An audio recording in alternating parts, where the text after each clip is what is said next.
Oi, eu sou o Guilherme Caio e você está assistindo a Inu TV. Você já jogou Hello Neighbor?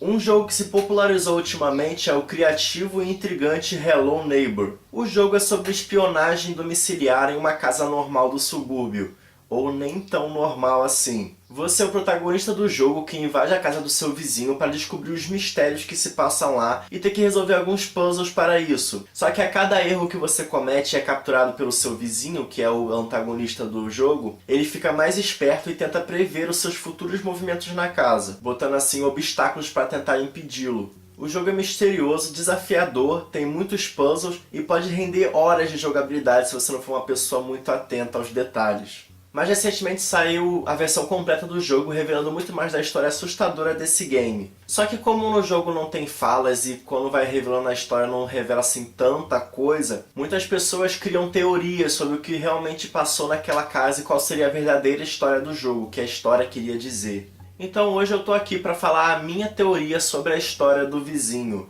Eu só queria avisar que nesse vídeo aqui vai ter spoilers do jogo, então se você ainda não jogou, ou quer jogar, ou simplesmente não gosta de spoiler, não assista.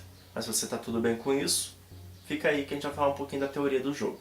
Nós temos algumas pequenas dicas sobre o que pode ter rolado tanto com o protagonista quanto com o vizinho, mas nada muito certo porque o jogo não dá nada muito assim claramente. Só que juntando tudo que eu pude notar, eu criei algumas teorias. Para começar, naquela cena de acidente do carro, nós podemos ver o vizinho chorando em frente a um carro. Eu acredito que o vizinho estava dirigindo o carro, ele que estava no volante, e provocou um acidente que acabou matando a sua esposa. Sim, eu acredito que o vizinho era casado, e não só isso, também acredito que a esposa dele estava grávida, esperando um filho, mais especificamente provavelmente um menino, porque a gente pode ver coisas de crianças espalhadas pela casa e coisas mais relacionadas a coisa de menino, coisa de esporte, o quarto era azul, se eu não me engano. A esposa dele vai parar no hospital e posteriormente, infelizmente, acaba morrendo lá, ela e o seu filho não nascido. E ele acaba se culpando por tudo que aconteceu, por ter provocado o acidente e por ter perdido o filho e a esposa. E isso começa a mexer com a cabeça dele e ele acaba enlouquecendo e começa a sequestrar crianças. Nós vemos por diversas vezes folhetos desaparecidos de um menino e uma menina, provavelmente são irmãos.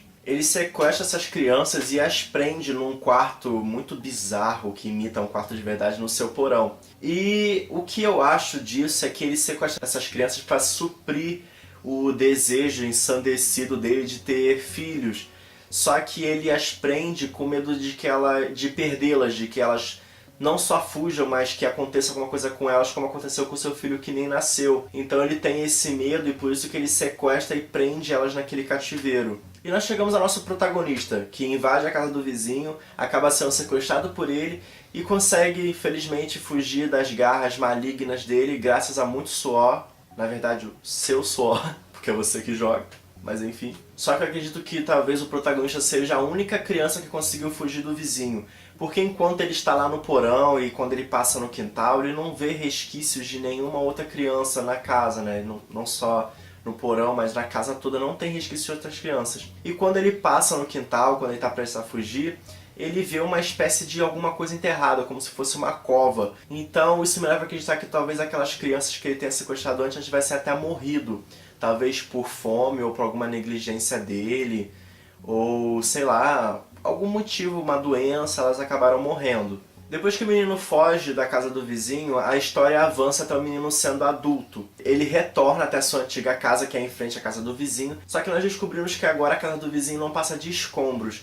E não fala o que aconteceu nem com a casa nem com o vizinho. A minha teoria é que depois que o menino protagonista fugiu, o vizinho se viu encurralado, porque ele sabia que ele ia contar para os seus pais e para a polícia. Mas, gente, se vocês pensarem bem, uma criança sumiu.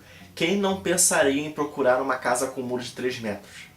Assim que surgiu do dia pra noite. Ninguém ia pensar em procurar lá. Brincadeira, né? Enfim. O vizinho se viu encurralado e com medo do que fosse acontecer com ele e tomado por sua loucura, ele bota fogo na sua casa com ele ainda dentro, assim se matando e acabando com a sua casa, né? Destruindo tudo. E tudo que se segue da chegada do protagonista se passa num pesadelo. A casa é mais difícil de explorar, né, como todo pesadelo, e tudo aquilo reflete o trauma que ele sofreu por ter sido sequestrado e mantido em cativeiro pelo vizinho, toda a dor, né, o sofrimento e a tortura psicológica que ele teve. E também nessa parte do jogo nós podemos ver diversas vezes uma criatura sombria, que pra mim não só representa o trauma do menino por ter sido sequestrado, mas também representa o medo. E não só o medo do menino, mas também como o medo do vizinho. Porque perto do final do jogo nós vemos diversas vezes o monstro perto do vizinho. Então pra mim aquele monstro representa o medo um medo em geral, tanto do vizinho quanto do protagonista. É uma representatividade carnal do sentimento do medo. E no finalzinho do jogo, quando o protagonista tenta defender ele mesmo em versão criança desse monstro que está destruindo a sua casa, ele acaba enfrentando esse trauma e superando o medo e o trauma que ele tinha do vizinho. E isso é representado porque ele vai crescendo, né? Significa que ele vai ficando maior do que seu trauma, ele vai amadurecendo. E quando ele finalmente consegue fazer isso, ele acorda e o jogo acaba. Bom, foi essa teoria que eu consegui formular, assim, pelo que eu vi do jogo, né, pelo que eu entendi. Eu não sei se tá certo, né, é difícil de saber, mas foi isso que eu consegui juntar aí com alguns pedacinhos e formar aqui com a minha mente maluquinha. Mas se você concorda com essa minha teoria, se você tem uma teoria diferente, deixa aqui embaixo nos comentários pra gente conversar sobre isso, né. E que teoria é assim, né, cada um tem a sua, mas pode ser que você concorde comigo, então deixa aqui embaixo pra gente conversar mais sobre esse jogo, que é um jogo legal. É um jogo divertido de se jogar, mas tem essas coisas meio sombrias nessas tramas que a gente ficou meio incerto de se saber. Mas então eu acho que é isso, eu espero que você tenha gostado do vídeo. Se você gostou, por favor, não esqueça de clicar naquele like maroto aqui embaixo para ajudar aqui o canal a crescer. Tá no comecinho, precisa daquela forcinha, daquela ajudinha, então deixa aquele like para ajudar o canal a crescer. Compartilhe esse vídeo com seus amigos também e não deixe de, por favor, me seguir nas minhas redes sociais. Vai estar aparecendo o nome delas aqui na tela, também tem o link delas aqui embaixo na descrição. De todas as minhas redes sociais tem o link aqui embaixo na descrição. Me siga lá para saber novidades aqui do canal, quando vai ter mais vídeos sobre esse de teoria, quando vai ter vídeo de outras coisas que eu falo de várias coisas aqui. E é claro, mais importante, se você ainda não se inscreveu, por favor, se inscreve aí pra dar aquela força pra ficar aqui no canal, pra ver quando vai ter mais vídeos sobre esse, ou sobre filme, ou sobre série, ou sobre jogo, ou sobre livro, ou sobre whatever. Por favor, se inscreve aí, é só clicar naquele famoso botão vermelho aqui embaixo, ou num botãozinho que vai aparecer aqui no final do vídeo, pra você ficar aqui no canal e ver mais coisas como essa aqui no TV. Bom, então acho que por hoje é só isso, até um próximo vídeo. Falou!